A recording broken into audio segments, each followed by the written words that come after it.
માના સંસ્કાર શું હોય હે? જો માં ધારે તો શું ન થઈ શકે? માં એ જ જીવનમાં દીકરાઓનું ઘડતર કરી શકે.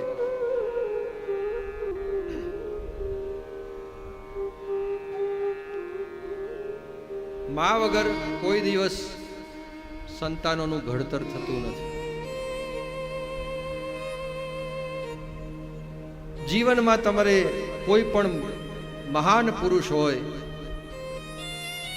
પછી એ આદ્ય ગુરુ શંકરાચાર્યજી હોય કે બીજા મહાપુરુષો હોય, છત્રપતિ શિવાજી હોય, પણ એમના ઘડતરની અંદર જો માનો રોલ હોય તો એ મહત્વનો છે. માં જ પોતાના જીવનમાં છોકરાને એવું ઘડતર કરે કે ધર્મના કાર્ય તરફ લઈ જાય.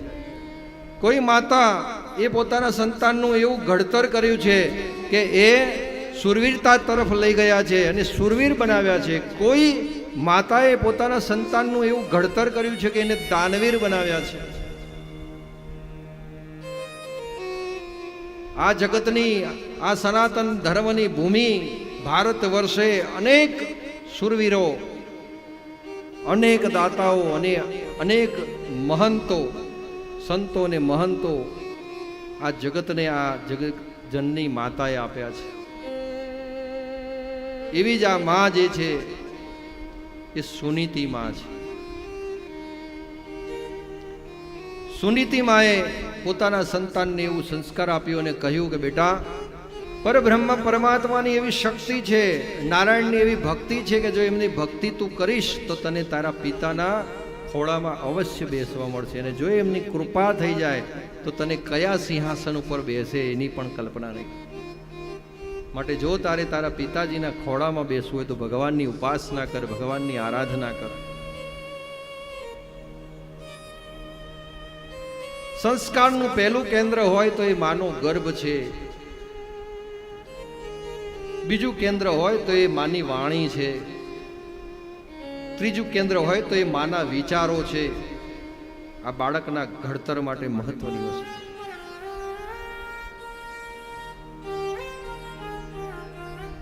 કે માં ભગવાન ક્યાં મળે, એ પરબ્રહ્મ પરમાત્મા ક્યાં મળે? તો કે એ પરબ્રહ્મ પરમાત્માને મેળવવા હોય ને તો એના માટે તપ કરવું પડે, અને તપ કરવા માટે વનમાં જવું પડે.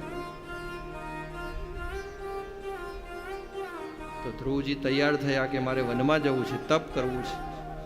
નાનું 5-6 વર્ષનું બાળક. માએ કહ્યું કે ત્યાં તો હિંસક પ્રાણીઓ હોય ને ભયંકર રીંછ હોય, વાઘ હોય, વરુ હોય. તો એ બાળક માતાને પ્રશ્ન કરે છે કે એ બધા વાઘ વરુ હોય પણ ભગવાનની કૃપા હોય તો એ બધા મને કોઈ મારી શકશે નહીં. માટે ભગવાનનું તપ કરવું છે મારે. ધ્રુવજી માની આજ્ઞા લઈ તપ કરવા માટે વનમાં જાય છે. અને જ્યારે પણ કોઈને ભક્તિ કરવી હોય અને હૃદયથી ઈચ્છા હોય ને ત્યારે એને સાધન તો મળી જ જાય.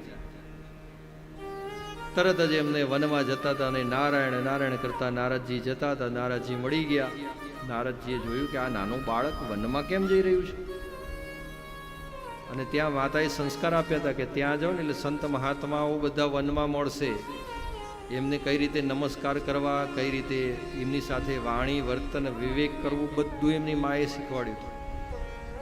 અને એ પ્રમાણે આ ધ્રુવજી છે એ ધ્રુવજીને નારદ મુનિ મળે છે એટલે વાણી વર્તન વિવેકથી નારદ મુનિનું મન જીતી લે છે. નારદ મુનિ ઘણો એમને કહે છે કે અહીંયા તો વાઘ હોય, વરુ હોય, ભયંકર હિંસક પ્રાણીઓ હોય, અને તું તપ કરવા બેસીશ તો તને એનો ભય લાગશે, તને મારી દેશે. છતાં એ ચલિત નથી થતા અને ભગવાનને પામવાની એક શક્તિ બની ગઈ છે કે હવે મારે ભગવાનને પામવા છે એવું મનની અંદર એક ધારણ કરી લીધું છે. ત્યારે પ્રબળ ભક્તિ નારદજી જુએ છે ત્યારે નારદજી પૂછે છે કે ભાઈ અંદર આ તપ કરવો હોય એના માટે તારે ગુરુ બનાવવા પડે, તો કોઈને ગુરુ બનાવ્યા છે? એટલે ધ્રુવ કે એ તો મેં બનાવ્યા નથી. પછી નારદજી સામું નજર જઈને કીધું કે તમે જ મારા ગુરુ, તમે મને શિક્ષા આપો કઈ રીતે ભગવાન પ્રાપ્ત થાય, એ માર્ગે હું નીકળી જાઉં ને ભગવાનને પ્રાપ્ત કરી લો. ને નારદ મુનિએ જે રસ્તો બતાવ્યો એ રસ્તા દ્વારા માત્ર ને માત્ર 6 મહિનાની અંદર ધ્રુવજીએ ભગવાનને પ્રાપ્ત કરી લીધા છે.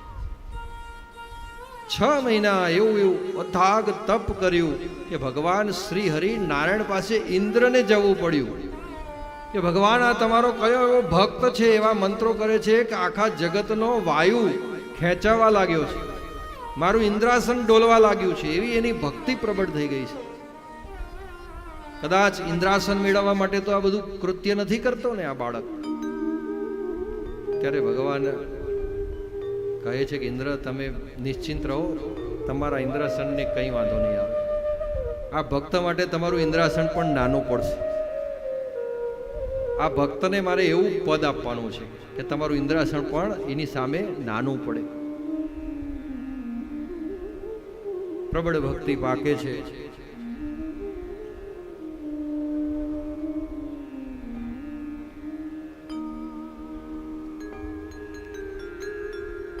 પ્રબળ ભક્તિ એમની જાગૃત થાય છે ને પાકે છે. એટલે ભગવાન ચતુર્ભુજ સ્વરૂપની અંદર દર્શન દે છે.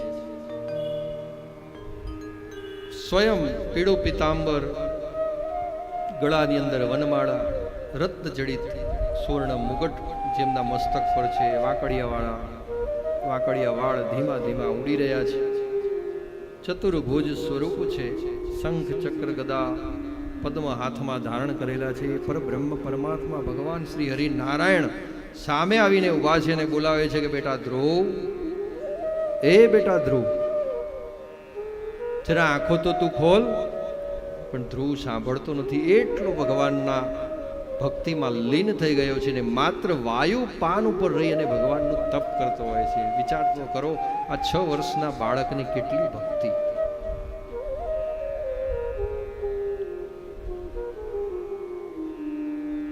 તરત જ ભગવાન એના હૃદયમાં ચતુર્ભુજ સ્વરૂપે દર્શન આપે છે ને જ્યાં દર્શન આપે છે ત્યાં પછી ધ્રુવની આંખો ખુલે છે ને જેવી આંખો ખુલે છે એવા ચતુર્ભુજ સ્વરૂપમાં ભગવાન શ્રી હરિ નારાયણને જોવે છે. નારાયણને જોડી અને બંને હાથ જોડી અને સીધો જે આ બાળક છે ભગવાન પાસે પહોંચી જાય છે. ભગવાન જ્યાં એ બાળકને પોતાના હાથમાં રહેલા શંખ હોય છે, શંખનો જ્યાં સ્પર્શ કરાવે છે ત્યારે તો આ જે ધ્રુવ હોય છે એ ધ્રુવને વાચા ફૂટે છે.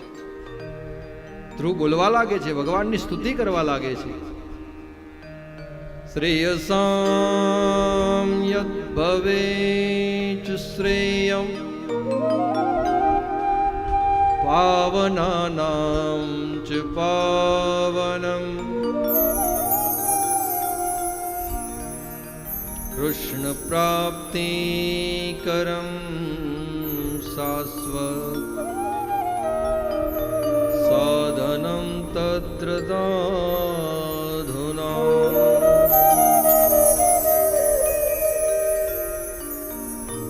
તરત ભગવાનની પ્રાપ્તિ થઈ ગઈ. એમને ગુરુને પણ વંદના કરી. ગુરુ તો કેવા હોવા જોઈએ? ભાગવતના મંગલાચરણમાં છે, ચિંતામણી લોક સુખમ સુરદ્રુ સ્વર્ગ સંપદા પ્રયચ્છતિ ગુરુ પ્રીતો વૈકુંઠે યોગી દુર્લભમ. ભગવાનની સ્તુતિ કરે છે, વંદના કરે છે અને સ્તુતિ વંદના કરી અને કહે છે, ભગવાન કહે છે કે બેટા ધ્રુવ, તારે શું વરદાન જોઈએ છે માંગી લે. કાલીવાલી ભાષામાં ભગવાનને પોતાના બે ભક્તો એવા છે કે જે પોતાની ગોદમાં ભગવાને બેસાડ્યા છે.